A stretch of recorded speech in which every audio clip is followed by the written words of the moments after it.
শুকানো একটা পুকুর ছিল, মানে পাঁক আছে, কাদা আছে, পানি শুকিয়ে গেছে, মেরেছে গরুটা প্রাণ বাঁচানোর জন্য, কাদার মাঝখানে লাফ, গরুটাও এতটা গেড়ে গেছে। বাঘটা উল্টো দিক থেকে মারতে গিয়ে ঠিক তার কাছাকাছি, ভেবেছিল ওকে এক গালে ধরবো আর বেরিয়ে যাবো, ঠিক কাছাকাছি একদম একটুখানি আগে অন্য দিক থেকে মেরেছে, ভাই আমার এসে তার কাছাকাছি পড়েছে, কিন্তু যেতে পারছে না, সেও এতটা গেড়ে গেছে।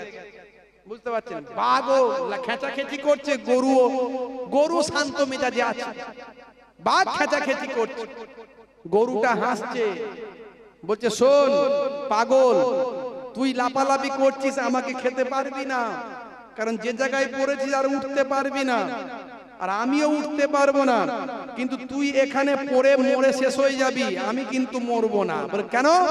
বলে আমার একটা মাস্টার আছে, আমার একটা মনিব আছে, সন্ধ্যাবেলা ঠিক আমাকে খুঁজে বের করে নিয়ে যাবে, তোকে কেউ নিয়ে যাবে না।